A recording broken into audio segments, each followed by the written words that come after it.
Imagine a massive saturation strike in the Pacific. Hundreds of Chinese drones and dozens of DF-21D missiles are launched simultaneously toward the fleet. Instantly, the Ghost Fleet detects the surge, triggering a localized microwave kill zone that drops the drone swarm into the ocean. High above, F-35s, refueled and ready, begin picking off the main missile wave with their shield lasers. At the same time, the fleet's destroyers unleash a hail of HVP slugs at Mach 5, shredding what's left of the attack in midair. Any final leakers are vaporized by the HELIOS at 186,000 miles per second. When the smoke clears, a $500 million attack has been defeated for a front cost of less than $5 million in electricity and tungsten.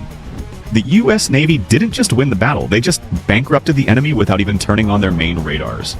The front cost of attacking America just hit zero. Today we're exposing the secret weapons that just turned the world's most feared missiles into expensive scrap metal.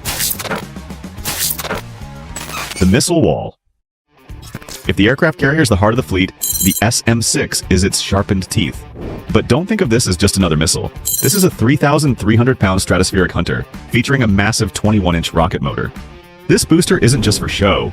It's what allows the SM-6 to punch through the atmosphere to altitudes exceeding 110,000 feet, moving at hypersonic speeds to chase down targets like the Russian MiG-41 or Chinese glide vehicles before they even enter their terminal dive.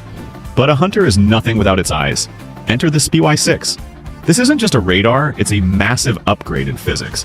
While the older SPY-1 systems used a single transmitter, the SPY-6 uses radar modular assemblies, individual 2-foot cubes that act as independent radars. The result? The SPY-6 is 30 times more sensitive than its predecessor and provides twice the range. It can detect a target with the radar cross-section of a golf ball from over 200 miles away. Even more impressive is its processing power. It can track over 30 times more targets simultaneously than the older Aegis systems, allowing a single destroyer to manage a chaotic swarm of hundreds of incoming threats. The real black-budget magic, however, happens through the NIFC network. In a high-stakes clash, a destroyer doesn't even need to see the enemy. An F-35 flying 200 miles ahead can spot a target, lock on, and hand off the firing solution to a ship over the horizon.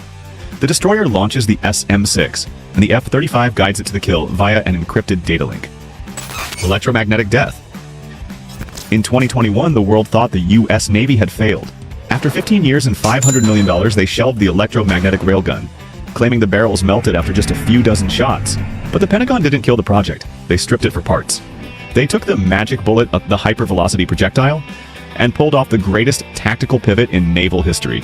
By stripping the HVP of its electromagnetic barrel and stuffing it into the standard Mk-45 5-inch powder guns found on over 80 US destroyers, the Navy achieved the impossible. Using a specialized 4-piece bow to capture the explosive energy of a traditional charge, they are now launching these 28-pound tungsten darts at a muzzle velocity of Mach 5+. The math here is a nightmare for an enemy. A single SM-6 missile costs $4.3 million. A single HVP round? Roughly $85,000. That is a 50-to-1 cost advantage. During a massive 2024 live fire exercise, the Navy proved these rounds could intercept cruise missile surrogates with pinpoint accuracy. But the real disruption is the magazine capacity. A standard Arleigh Burke destroyer has 96 VLS cells for missiles. Once they're gone, the ship is a sitting duck. However, that same ship can carry over 600 HVP rounds in its standard magazine. This effectively turns every ship in the fleet into a hypersonic machine gun, capable of firing 16 to 20 rounds per minute. At a range of 200 miles, these rounds don't need explosives. Because they move at over 5,000 feet per second, the kinetic energy upon impact is equivalent to being hit by a freight train, condensed into a 2-inch point. You can't jam a solid block of tungsten, and at Mach 5, you can't outrun it. The Sentinel, F-35 and the Shield Laser. While the world views the F-35 Lightning as a stealth fighter, the US Navy is transforming it into a flying high-energy node. This is the Sentinel, and its mission is to ensure no missile, no matter how fast, ever touches the carrier. The heart of this defensive leap is the Shield Pod, self-protect high-energy laser demonstrator. We are talking about a compact podded laser system that doesn't just jam incoming missiles, it destroys them at the speed of light. In 2025 to 2026, the Navy integrated these pods with the F-35's Block 4 update. This technical refresh provides 25 times more computing power than previous versions, allowing the jet to run the complex algorithms required to track a Mach 3 missile and hold a laser beam on a single 1-inch spot until it detonates. But the Block 4 isn't just about defensive lasers, it's about massive offensive lethality.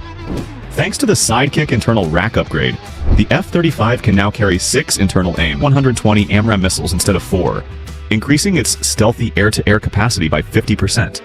For long-range strikes, it utilizes the AIM 260 JATM, a secretive black-budget missile with a range estimated at over 120 miles, designed specifically to outrange the Chinese PL-15. For maritime dominance, the F-35 carries the AGM-158. This is a stealthy, autonomous anti-ship missile with a 1,000-pound blast fragmentation warhead and a range of 200-plus nautical miles. Because the F-35 acts as the eyes for the fleet, it can track up to 30 targets simultaneously from over 100 miles away using its APG-81 radar, handing off targeting data to the carrier strike group via the MADL data link. You aren't just fighting a jet, you're fighting a speed of light. In the modern Pacific, if you can't hit the Sentinel, you can't hit the carrier. Weaponized light, the directed energy suite. The star of the show is the high-energy laser with integrated optical dazzler and surveillance. Currently patrolling aboard the USS Preble, this 150-kilowatt weapon system is a triple threat. It functions as a long-range ISR sensor, an optical dazzler to blind enemy satellites, and a hard-kill weapon. The math is where it gets legendary. A single HELIOS shot costs exactly $1 in electricity. Compare that to a $2.1 million RIM 116 missile, or the $3,500 per second cost of firing a Phalanx CIWS. With the A-1B nuclear reactors on a Ford-class carrier, pumping out a staggering 300 megawatts of electrical potential, 3 times the capacity of the older Nimitz class, the carrier essentially has an unlimited magazine. As long as the core is hot, the ammo never runs out. But the Navy is pushing that tech into smaller, more aggressive packages. Enter the Directed Energy Maneuver Short-Range Air Defense. This is a 50-kilowatt short-range beast designed to solve the drone swarm problem. While 50 kilowatts sounds lower than HELIOS, it is focused into a beam roughly the size of a quarter. In recent 2024 testing, it successfully engaged and destroyed Group 1, 2, and 3 UAS. That's everything from hand-launched drones to 1,300-pound strike UAVs, at ranges of up to 5 miles. Because it's modular, the Navy is now testing these on unmanned surface vessels to create a 360-degree laser moat around the carrier. And then there is the black budget nightmare, the pulsed energy projectile. Unlike a continuous wave laser that heats a target, the PEP fires an ultra-short megawatt-class pulse lasting only a fraction of a second. This pulse doesn't burn. It creates a localized plasma burst on the surface of the target.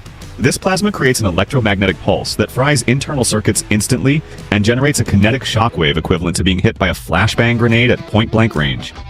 It is a no-go zone that moves at 186,000 miles per second.